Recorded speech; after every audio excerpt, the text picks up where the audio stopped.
What if I told you that some of the brightest stars in Hollywood didn't fade, they simply walked away? We tend to think of fame as a force too powerful to resist. Once it wraps around a star, it clings like gravity, impossible to escape. And yet, some did. Not because they were ruined, not because they were forgotten, but because, at the height of their fame, they made a different choice. They left. They turned their backs on the cameras, the premieres, the millions. Not in scandal, not in shame, but in silence. Some left to protect something purer than image, a family, a belief, a version of themselves untouched by the machinery of myth-making. Others vanished without explanation, letting their legacy freeze in time untainted, unresolved, immortal, not because they stayed, but precisely because they didn't. Greta Garbo disappeared while still a goddess. Cary Grant walked away as Hollywood's perfect man. Audrey Hepburn traded couture for UNICEF. And Daniel Day-Lewis, with 3 Oscars in hand, chose a final exit instead of another role. This is not a story about failure. It's about restraint, about knowing the moment before the lights burn too hot, before the applause starts sounding hollow. But what does it take to walk away from immortality? And in doing so, do you become more mythical or more human? These are the 20 stars who vanished on their own terms. Each departure, a quiet rebellion. Each silence, louder than any encore. Let's begin. 1. Greta Garbo, the goddess who chose silence. At the height of her fame, Greta Garbo was more than a star, she was a myth. With eyes that pierced the screen and a presence that made silence feel like thunder, she captivated the world in the 1,920 seconds and 30 seconds. But then, one day, she was gone. In 1941, after Two-Faced Woman, Garbo retreated from the spotlight. No scandal, no dramatic farewell, she simply stopped. At 35, with Hollywood begging for her return, she turned her back on it all. The cameras, the adoration, the power. She moved to New York, walked the streets unnoticed, refused all interviews, and never acted again. For decades, fans hoped for a comeback. Directors sent scripts, producers offered fortunes. She declined every time. Her silence became a kind of presence louder than words. Was she protecting something? Preserving the image of herself the world adored? Or did she understand that becoming a legend sometimes requires stepping away before time can tarnish the glow? Garbo's exit wasn't a retreat. It was a choice, a haunting one, and it set the tone for every mysterious disappearance that followed. 2. Sean Connery, the icon who refused to decay. He was James Bond. He was the immortal voice of authority in the hunt for Red October, the charming rogue in The Rock. Sean Connery wasn't just a star, he was a pillar. And then, after The League of Extraordinary Gentlemen, in 2003, he vanished. He didn't just slow down, he quit. At 73, Connery said he was done. Hollywood had changed, he claimed. Too many explosions, too little soul. Studios no longer respected actors, only algorithms. He declined Spielberg's calls, ignored franchise revivals, and retreated to the Bahamas. Many believed he would return. After all, Connery never seemed tired on screen, but he stayed quiet, even in the face of tributes and pressure. His final public statement?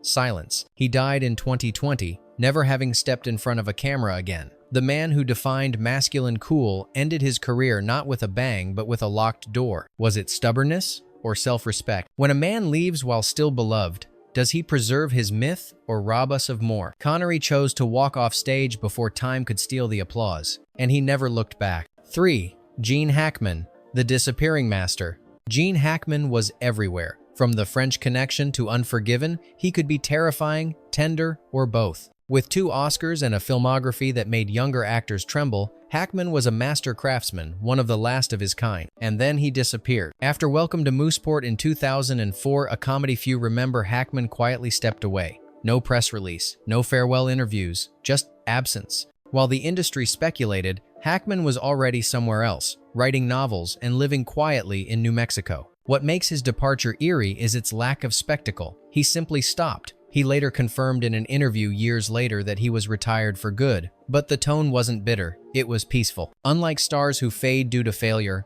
Hackman left at full power not because he had to, but because he'd said what he needed to say. Was it contentment, disillusionment, a quiet protest? In the age of reboots and comebacks, Hackman's silence feels almost radical, as if he knew that some legacies grow stronger when you stop adding to them. 4. Doris Day, the star who chose animals over applause. To the world, Doris Day was sunshine bottled, cheerful, wholesome, the girl next door, with a voice that could soothe any storm. But behind the brightness was a woman growing disillusioned with the industry that made her a symbol. After decades of hits, from Pillow Talk to The Man Who Knew Too Much, Day found herself increasingly at odds with Hollywood's expectations. The studio system wanted her to remain eternal youth, but life, as always, had other plans. Following the death of her third husband and a bitter lawsuit that revealed she'd been mismanaged financially, Day shifted course. She didn't announce a grand exit. Instead, she quietly refused scripts, declined interviews, and moved to Carmel by the Sea. There, she devoted herself to animal welfare, founding the Doris Day Animal League and spending her days rescuing strays. She never formally retired, but the message was clear. Her purpose had changed. In a world where fame is clung to desperately, Day let it go gently. Was it grief that pushed her away, or a deeper clarity about what mattered? She could have chased a late career comeback. Instead, she chose dogs, not deals, and somehow that made her glow even brighter in memory. 5. Cary Grant, the man who let the curtain fall while still smiling. Cary Grant didn't just define the Hollywood leading man, he invented it. Suave, witty, impossibly elegant, Grant was the epitome of screen perfection. But in 1966, at age 62, after Walk Don't Run, he quit acting. Just like that. No scandal, no box office failure, he was still beloved, still beautiful, and yet he said no more. Why? Because, according to Grant himself, I had said everything I wanted to say on film. He turned his focus to fatherhood, becoming a first-time dad in his 60s in business, serving on the board of companies like Fabergé. Studios pleaded. Directors sent scripts. He remained unmoved. Grant had spent decades perfecting an image. He knew the camera adored him. But perhaps he understood that time, eventually, would not. By leaving at his peak, he froze his legacy in place. No aging performances, no fading charm, just Cary Grant, eternal. Was it vanity? Or wisdom? Whatever the reason, his exit was as graceful as his screen presence, a final bow without a stumble. Number 6. Deborah Kerr, the queen who vanished to Europe. There was something haunting in Deborah Kerr's performances, a stillness, a deep current of emotion beneath impeccable poise. From The King and I to An Affair to Remember, she was elegance incarnate, and then, slowly, she was gone. In the early 1980 seconds, after a few TV appearances and her final role in The Assam Garden, Kerr retreated from the industry. She didn't make headlines. She didn't seek applause. Instead, she moved to Spain, then to Switzerland, far from the red carpets that once adored her. She wasn't forgotten, but she stopped playing the game. No memoir, no tell-all. She never chased the nostalgia circuit like some of her peers. Perhaps she believed that some careers should end with dignity, not with a fade-out, but with a quiet close. She passed away in 2007, leaving behind a filmography untouched by desperation. Her silence was not absence, it was intention. And in that quiet, she may have said more than any final performance ever could. 7. Jean Seberg, the muse who fled the spotlight. Jean Seberg's face defined a cinematic revolution. With Breathless, she became the icon of French New Wave, delicate, defiant, unforgettable, but her beauty masked turbulence. After conquering both Europe and Hollywood, Seberg became politically outspoken, publicly supporting the Black Panther Party. In response, the FBI targeted her in its COINTELPRO campaign. She was surveilled, smeared, and driven into emotional collapse. Tabloids falsely claimed she'd conceived a child with a black activist. Her real child died shortly after birth. Hollywood didn't come to her defense. Her film roles dwindled, directors hesitated, she drifted back to Europe, then further into isolation. By the late 70 seconds, she was living in Paris, rarely seen in public. In 1979, her body was found in a car, parked for days, an overdose, officially ruled a suicide. But the greater tragedy was how Hollywood, having once embraced her ethereal presence, watched her disappear in silence. Did she leave fame, or did it leave her? And when the cost of visibility is surveillance and humiliation, is vanishing an act of survival? Number 8.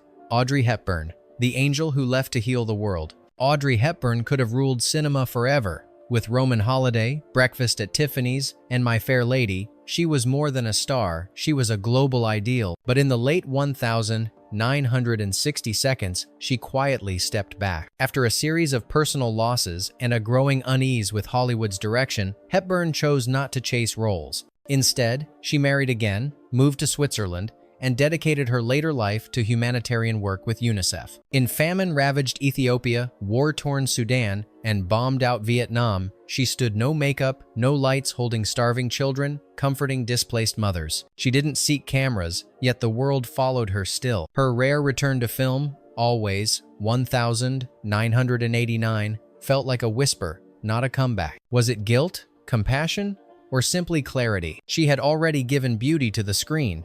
Now she gave it to the world. And in doing so, Audrey Hepburn may have transcended even the immortality Hollywood once promised her. 9. Rick Moranis, the funny man who put family first. Rick Moranis wasn't supposed to vanish. With Ghostbusters, Spaceballs, and Honey, I Shrunk the Kids, he was everywhere, quirky, lovable, unforgettable. And then, without fanfare, he disappeared. In 1991, Moranis' wife died of cancer, leaving him to raise their 2 young children alone. Faced with the choice between career and fatherhood, he chose the latter. He didn't make a press tour out of it. He simply stopped accepting roles. No tabloids, no tell-all interview, just 2 kids and a dad who used to be famous. For years, offers came, scripts piled up. He turned them down. Hollywood assumed he'd be back. He never really was. A brief cameo in recent years reminded fans of what had been lost, but it wasn't regret, just a quiet wave. In a world obsessed with comebacks, Moranis' choice feels almost radical. What if the real legacy isn't how long you stay,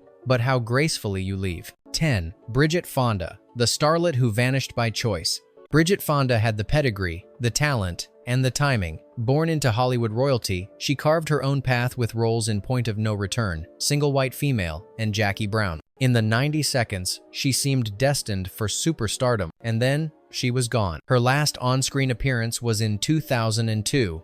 After that, nothing. No press, no scandal, no farewell. She simply disappeared. Marrying composer Danny Elfman and becoming a stepmother, Fonda turned her back on the industry, not out of bitterness, but, it seems, peace. When paparazzi caught her in public years later, fans were stunned. She looked different. She looked too real. She had aged. Happily, she later confirmed, she has no interest in returning. Hollywood tried to label it a loss, but maybe it was a victory. In walking away, Fonda reclaimed something few actresses are allowed to keep: her life, uncurated. 11. Sondra Locke, the talent Hollywood erased. Sondra Locke's disappearance wasn't voluntary, but it was absolute. After earning an Oscar nomination for The Heart is a Lonely Hunter, she became Clint Eastwood's partner on and off screen. They made films together. She moved into his world, but when the relationship ended, so did her career. Locke sued Eastwood, alleging he used his influence to sabotage her directing deals and blacklist her. In court, evidence surfaced: fake production deals, industry stonewalling. She won, but the damage was done. She never acted in another major film again. Hollywood didn't banish her with headlines. It erased her quietly, efficiently. Locke didn't fight for a comeback. She wrote a memoir and then disappeared. Was it bitterness that kept her silent, or exhaustion? In the end, she became a ghost in an industry she once illuminated. And sometimes, vanishing isn't an escape, it's exile disguised as choice. 12. Shelley Long, the sitcom queen who walked away from Cheers. At the peak of TV fame, Shelley Long was America's witty dream girl. As Diane Chambers on Cheers, she earned Emmys, admiration, and cultural immortality. And then, after 5 seasons, she left. Not because she was fired, not because the show was failing, she just didn't want to stay. Long later admitted she felt the character had run its course. She feared being typecast. She wanted to pursue film, but the transition wasn't smooth. A few movie roles followed, but none recaptured the magic. Hollywood didn't forgive her for leaving Cheers. The narrative became one of decline, as if stepping off a hit show was a sin. But Long didn't apologize. She made her choice, lived with it, and slowly receded from public life. Today, her absence is remembered almost as vividly as her presence. When you leave the stage too soon, do you invite regret or preserve something the world can't distort? 13. Jake Lloyd, the boy who wasn't allowed to grow up. Jake Lloyd was 9 years old when he became Anakin Skywalker. The Phantom Menace was meant to catapult him into superstardom. Instead, it crushed him. Critics lambasted his performance. Fans, the very audience he hoped to please, turned cruel. Interviews, classrooms, even playgrounds became battleground. The ridicule wasn't just online, it was in his life every day. By 2001, Lloyd quit acting entirely. He burned his Star Wars memorabilia. He refused interviews. Later, he was diagnosed with schizophrenia. His story became a cautionary tale, but one few seemed to learn from. Hollywood never apologized. He didn't fall from grace. He was pushed. Jake Lloyd didn't vanish in silence. He was erased by a noise he never asked for. And in his absence, we're left to wonder, what happens when the dream becomes the trauma? Number 14. Meg Tilly, the almost Oscar winner who chose the garden. Meg Tilly was poised for greatness. After a standout role in Agnes of God, she was nominated for an Academy Award and hailed as one of the most promising actresses of the 80 seconds. But shortly after, she disappeared from the mainstream. She moved to British Columbia, raised a family, and began writing novels. In rare interviews, she described Hollywood as exhausting, performative, false. She didn't hate it, she just didn't need it. Offers still came. She declined most. Years later, she returned briefly to TV, but the spark of ambition was absent, replaced by calm. A woman who'd once walked red carpets now tended her garden and wrote quietly by the window. Tilly didn't vanish in tragedy, she simply redefined success. And in doing so, she reminded us, some stars burn brightest when no one's watching. 15. Jack Gleason, the king who chose obscurity. Jack Gleason played one of the most hated characters in television history, Joffrey Baratheon from Game of Thrones. He was brilliant, loathed, memorable, and then he quit. At 21, Gleason announced he was done with acting, not because of scandal or burnout, but because he simply didn't enjoy it. Fame felt invasive, publicity felt hollow, the machinery of celebrity felt toxic. He returned to academia, focused on theater, and avoided the spotlight. No agent, no Hollywood grind, just quiet. For someone who had just conquered the most watched show in the world, it was a jarring turn. But Gleason didn't flinch. Was it wisdom beyond his years?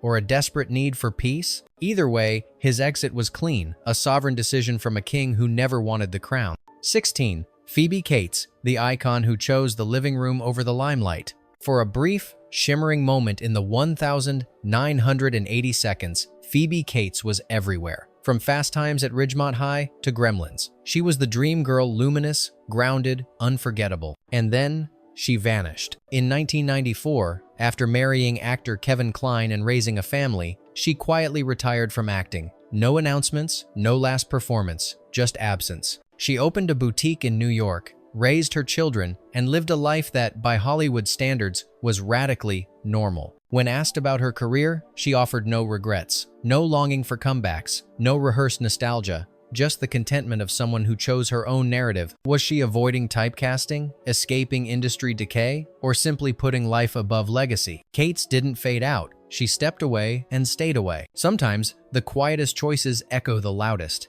17. Joe Pesci, the tough guy who chose jazz. Joe Pesci was intensity incarnate. In Goodfellas, Casino, Raging Bull, he didn't just act, he detonated. Oscars followed. So did Adoration, but then he disappeared. In the late 90 seconds, Pesci stepped away from acting. Hollywood was shocked. He gave no grand speech, no tragic farewell. He just left. Why? Because he wanted to play music. Pesci returned to his roots: jazz guitar, small recordings, intimate performances. While directors begged him to return, he stayed resolute. Even when he did come back for The Irishman in 2019, it was a whisper, not a return. He never chased the spotlight. He walked away from it, guitar in hand. In an industry addicted to noise, Pesci found power in quiet, and maybe the real performance was the one he gave when no one was watching. 18. Harold Russell, the real hero who refused to reenact his pain. Harold Russell wasn't a professional actor. He was a World War II veteran who lost both hands in combat. But in The Best Years of Our Lives, 1946, he delivered a performance so raw, so real, it earned him 2 Oscars, a rare dual honor recognizing both acting and inspiration. He could have had a career. Hollywood offered roles, but Russell declined. He didn't want to become a curiosity, a symbol to be paraded. He returned to school, worked for veterans' causes, and lived quietly, occasionally making public appearances to support disabled soldiers, but never seeking fame again. He gave the world one performance and deemed it enough. Was it humility or self-protection? In a town obsessed with sequels, Russell understood the value of a single, unforgettable act. And then, with dignity, he exited. 19. Grace Kelly, the star who traded the screen for a crown. Grace Kelly wasn't just royalty on screen, she became it in life. With Rear Window, To Catch a Thief, and High Society, she captivated audiences with her cool elegance and unshakable poise. Alfred Hitchcock adored her. The Academy embraced her. She was Hollywood's golden ideal. And then, at 26, she quit. In 1956, Kelly married Prince Rainier III of Monaco and became Princess Grace. She left behind a booming career, global fame, and creative promise. Hollywood begged for her return. Hitchcock even designed projects around her, but the answer was always no. She attended to royal duties, raised children, and kept the past at bay. It wasn't scandal or burnout that ended her career, it was a fairy tale. But fairy tales too demand sacrifice. Was her choice romantic, strategic, or a quiet rebellion against being controlled? Kelly died tragically in a car crash in 1982, leaving behind a life split in two, one cinematic, one sovereign. She didn't vanish, she transformed. But in that transformation, Hollywood lost something irreplaceable. 20. Daniel Day-Lewis, the master who chose silence over more applause. 3. Oscars, unanimous critical reverence, a reputation for disappearing into roles with terrifying depth. Daniel Day-Lewis was, by most accounts, the greatest actor of his generation, and then he quit for real. In 2017, after Phantom Thread, he released a statement. He would no longer act, no further explanation, just done. Many thought it was a gimmick, a break, a phase, but Day-Lewis didn't return. He retreated to private life in Ireland, away from interviews and speculation. This wasn't his first disappearance. He'd taken long sabbaticals before working as a cobbler, avoiding press, but this time felt final. Why walk away when you're at the peak of mastery? Some say the roles consumed him. Others believe he sought peace from perfectionism. Maybe it was simply time. But what's certain is this. Daniel Day-Lewis didn't fade. He exited on his own terms, intact, untouched, and unreachable. He gave us characters we'll never forget, and then reminded us that legends are often built not just by what they give, but by what they refuse to give again. Bonus fact: Dolores Hart, the starlet who chose the convent. Dolores Hart was on the brink of becoming a household name. With her debut opposite Elvis Presley in Loving You, 1957, she seemed destined for Hollywood royalty. Critics praised her poise, directors saw longevity, and audiences adored her quiet, dignified charm. But in 1963, at the age of 24, she stunned the world. She left Hollywood, not for scandal, marriage, or artistic retreat, but for God. Hart entered the Abbey of Regina Laudis in Connecticut, becoming a Benedictine nun. No press tour, no tabloid meltdown, just silence, vows, and a total surrender of fame. Her departure baffled everyone. She was young, rising, wanted, the kind of star studios would have built franchises around. And yet, she saw something beyond the spotlight, a calling deeper than the applause. For decades, she lived in obscurity, devoting herself to prayer, community, and service. When God is the Bigger Elvis, a documentary about her life, was nominated for an Oscar in 2012, she returned to the Academy in full habit. Not as a star, but as a woman who chose her path and never looked back. What does it say about fame when someone walks away, not out of pain, but out of clarity? Dolores Hart's story reminds us that sometimes, to find your place in the world, you must leave the stage and listen for a different kind of audience. Not every legacy is built by staying in the spotlight. Some are shaped by the silence that follows a graceful exit. These stars didn't vanish in disgrace or decline, they left on their own terms. At the height of fame, they turned away, and in doing so, became something rarer than icons. They became mysteries. They chose family, peace, dignity, or purpose over immortality. But in choosing to disappear, did they preserve their myth or walk away from it altogether? Which departure struck you the most? And if you had the world's attention, would you know when to let it go? Tell us, is walking away the final proof of greatness, or the beginning of being forgotten?